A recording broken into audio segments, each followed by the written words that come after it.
Fala galera, hoje é um dia feliz, dia de física, então estamos aqui na Física A, unidade 2, lá no capítulo 4. Eu quero que vocês vão para mim, lá na página 77, que vamos começar a resolução daquela tarefa que eu tinha deixado para vocês.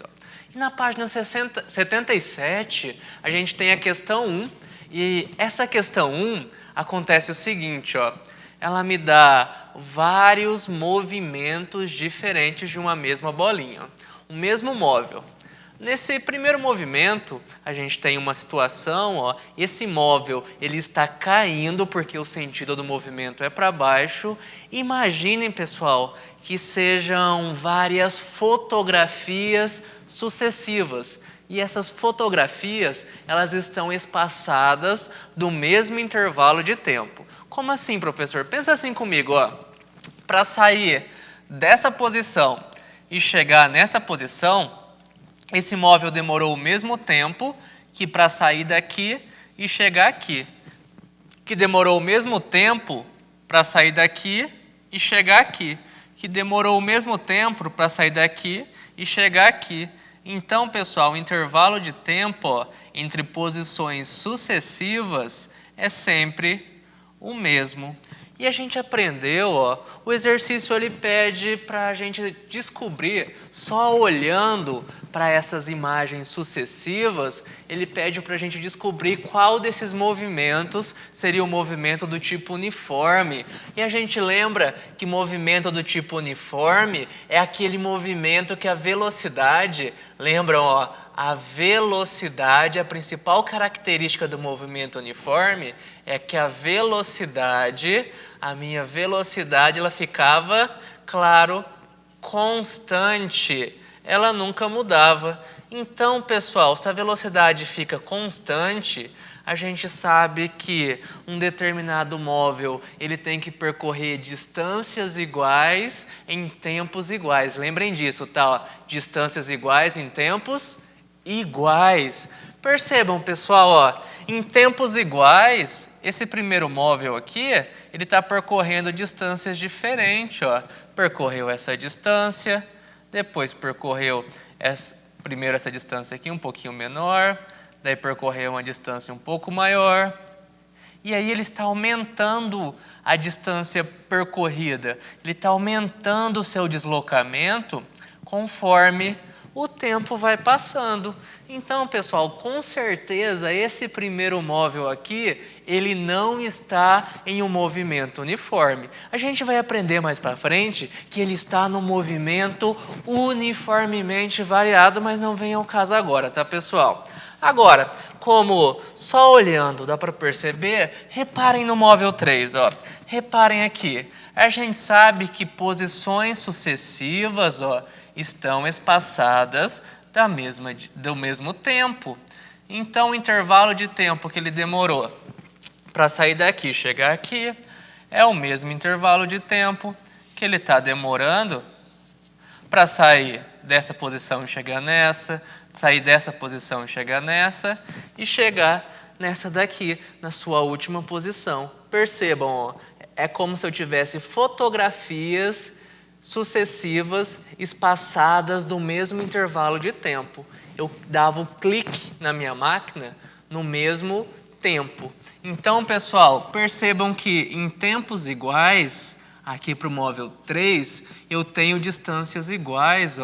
Essa distância percorrida aqui é igual a essa distância percorrida aqui, que também é igual a essa distância percorrida, que também é igual a essa distância percorrida. E reparem que tanto faz eu falar distância percorrida quanto deslocamento, porque eu estou no movimento retilíneo e indo sempre na mesma direção e no mesmo sentido. Dessa forma, deslocamento e distância percorrida se confundem. Mas, pessoal, lembrem sempre que deslocamento e distância percorrida são conceitos diferentes. Continuamos, então, na página 77, agora para a questão 2. E olha só que legal essa questão 2, pessoal.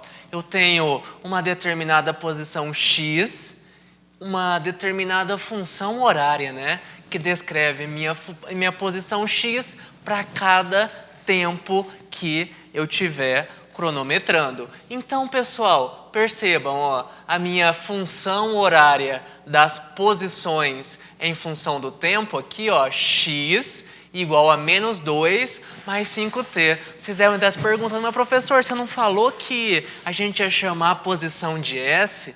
Calma, tá, pessoal? Porque, por vezes, a posição pode ser chamada de x também. Depende de quem está elaborando a prova, tá? Depende de quem estiver elaborando. Então, a gente pode comparar isso daqui com a nossa função horária dos movimentos. Ó.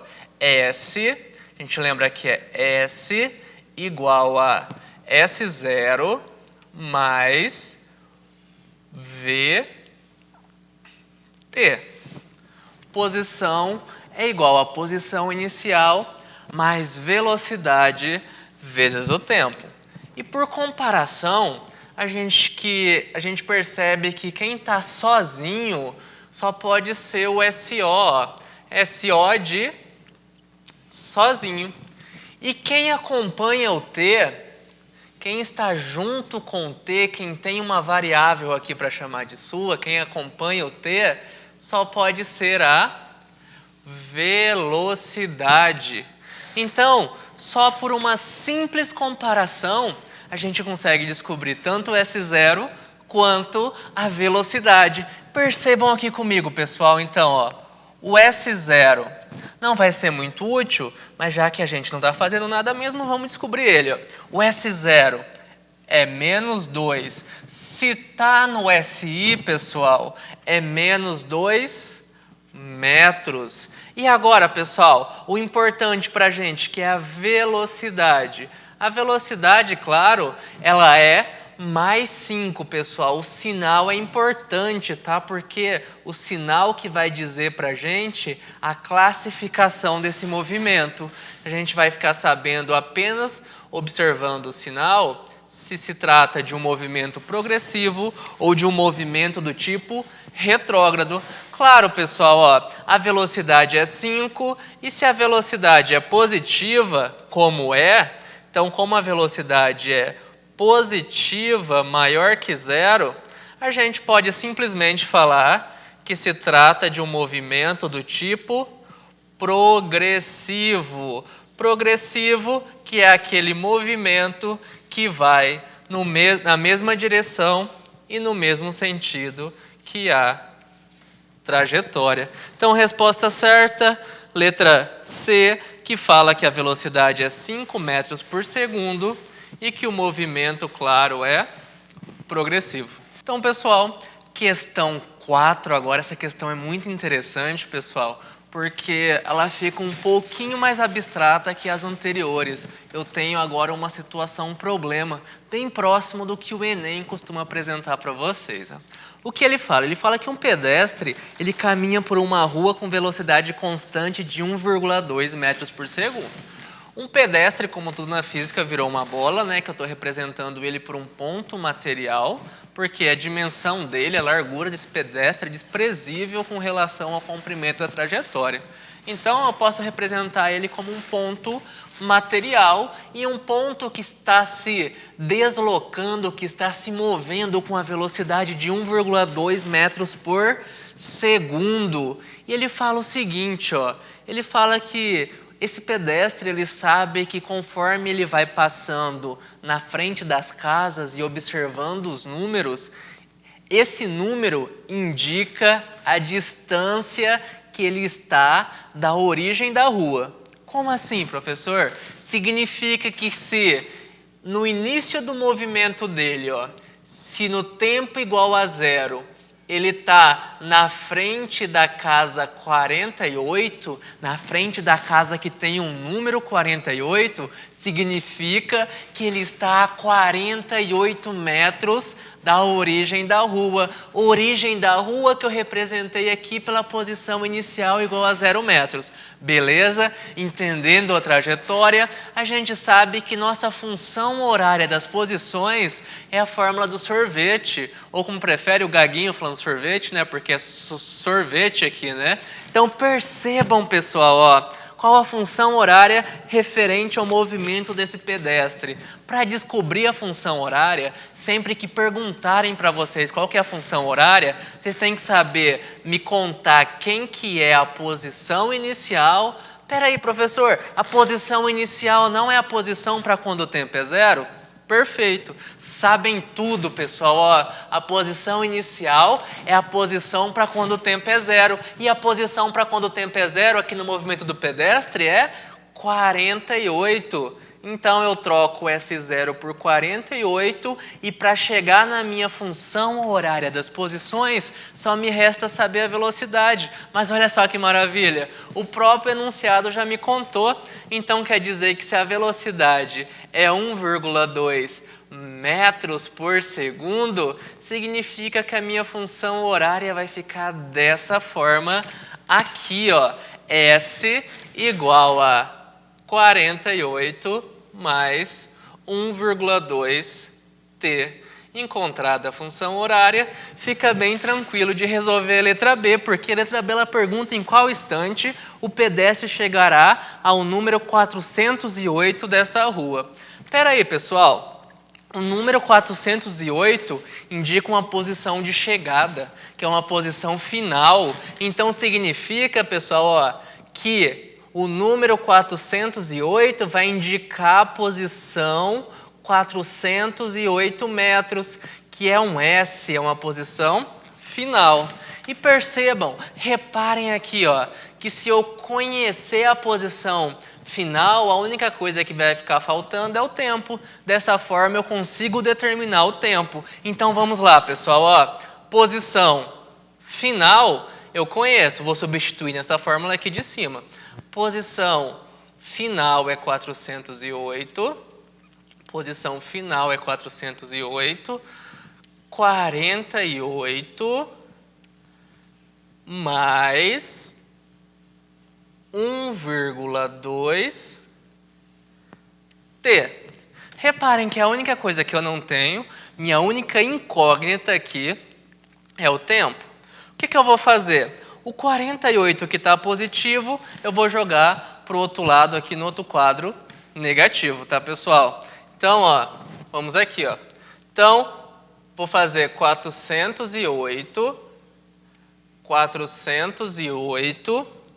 menos 48 igual a 1,2 t. Então, 408 menos 48 só pode dar 360. Porque se 400 menos 40 é 360, 408 menos 48 também será. Isso aqui é igual a 1,2 t. Quem está multiplicando passa para o outro lado dividindo. E no final das contas a gente vai saber que t é 360 dividido por 1,2. Fazendo essa conta juntos, vamos lá, vamos fazer essa conta juntos. Não estamos fazendo nada mesmo. 360 dividido por 1,2. A gente aprendeu que para sumir com essa vírgula, a gente vai acrescentar um zero aqui no dividendo. E dessa forma, a gente pega o número de casas do dividendo que dá um número maior ou igual ao que está aqui no divisor. Então, pegamos o 33. Vamos lá, 12 vezes quantos dá o chega perto de 36? Claro, pessoal, 12 vezes 3. 3 vezes 12, 36. Para chegar em 36, zero. Esses zeros eu coloco aqui na chave. Então, sabemos que esse móvel vai demorar 300 segundos para chegar nessa posição S igual a 48, que corresponde ao número 48 da rua. Se o exercício pedisse em minutos, era simplesmente dividir por 60. Então, como o exercício pede em minutos, a gente vai pegar esse tempo em segundos no caso 300, e vai dividir esse tempo aqui por 60. Percebam que é muito fácil, porque 60 vezes quantos dá ou chega perto de 300? Claro, pessoal, 60 vezes 5 para chegar em 300, nada. Quer dizer que 300 segundos, como ele quer o tempo em minutos, eu vou ter meu tempo aqui, o tempo que ele demora para chegar nessa posição 408 metros, nada mais, nada menos do que 5 minutos. Então, a resposta em minutos é essa daqui.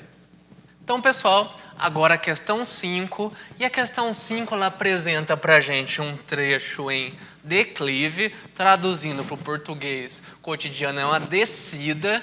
Então, essa descida ela tem 20 km de extensão. No entanto, um carro leve ele consegue desenvolver uma velocidade de 80 km por hora nessa descida, sem problemas nenhum com frenagem. Já um veículo pesado ele consegue no máximo 70 km por hora. Então vamos pensar aqui como que ficaria a função horária do veículo leve e a função horária do veículo pesado, para que a gente saiba qual que é a distância entre os dois quando o veículo leve chegue aqui no final dessa descida. É claro, pessoal, se o veículo leve tem uma velocidade maior, se ele desenvolve uma velocidade maior, ele chegará antes. Porque quanto maior a velocidade, menor o tempo. E uma informação importante é que ambos os veículos desenvolvem sempre a velocidade máxima permitida. Então, ambos estão com velocidade constante. O carro desce com velocidade constante de 80 km por hora, esse veículo leve, e o veículo pesado ele já desce com a velocidade constante de 70 km por hora. Se é um movimento uniforme, a gente pode pensar na função horária dessa forma aqui, S igual a S0 mais VT. Mas espera aí, vamos lá. Posição final a gente não quer descobrir, porque a gente quer apenas a função horária. Mas a gente sabe a posição inicial, que se o trecho tem 20 km, a gente pode admitir que a posição inicial é 0 e a posição final é 20. Eu arbitrei isso para ficar mais fácil, tá, pessoal? Eu só sabia a extensão do trecho. Mas como eu só sabia a extensão do trecho, eu arbitrei aqui, a posição inicial pode ser 0 e a posição final pode ser 20. Vocês poderiam colocar qualquer número na posição inicial, só que ficaria mais difícil, tá? Então vamos lá, a posição inicial é 0, eu nem vou acrescentar o 0 aqui. A velocidade que ele desenvolve é 80 km por hora vezes o tempo. Então essa é a função horária do veículo leve. Agora vamos fazer a função horária do veículo pesado. A função horária do veículo pesado, bem tranquila também. S igual a S0 mais VT, fórmula do sorvete. Agora, pessoal, percebam o seguinte, S0. O caminhão também parte da posição inicial igual a 0. No entanto, ele desenvolve com 70 km por hora. Então, a função horária do caminhão fica dessa forma, função horária do veículo pesado. Então, pessoal, o que o exercício quer? Ele quer saber a distância do veículo pesado ao veículo leve quando esse veículo leve chega no final. Então, vamos pensar que em um certo tempo, com certeza, o meu veículo leve, então esse cara aqui é o veículo leve, ele vai chegar aqui no final. Mas o veículo pesado ele vai estar um pouco antes. Então, no mesmo tempo, esse veículo pesado ele vai estar um pouco antes.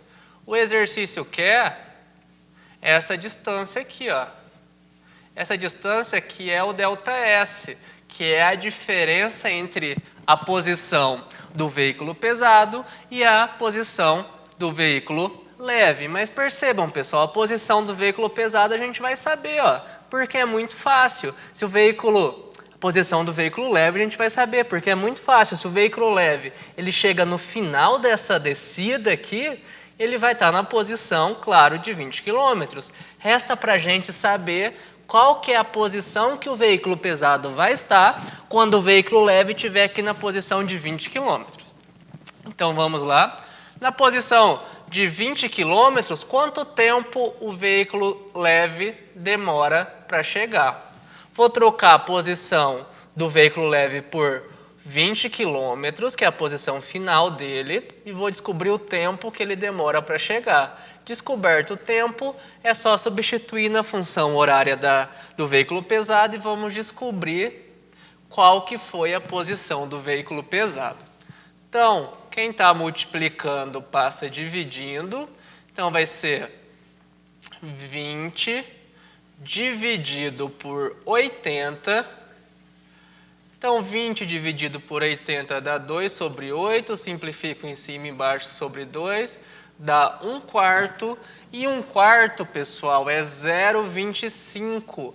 Então, é 0,25 de 1 hora, 0,25 hora que esse veículo leve vai demorar. Se a gente sabe o tempo que o veículo leve demora, então nesse mesmo tempo, será que o veículo pesado vai estar em qual posição? Vamos lá. Ó. Então, 70, se eu quero saber no mesmo tempo, eu coloco 0,25. 0,25 aqui de hora. Então, a posição desse veículo pesado vai ser nada mais, nada menos do que 70 dividido por 4, porque esse 0,25 é 1/4. Então, vamos fazer isso aqui do lado. Ó.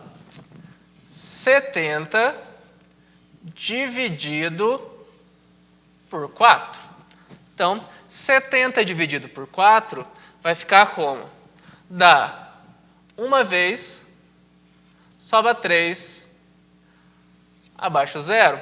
4 vezes quantos dá ou chega perto de 30? 4 vezes 7, 28.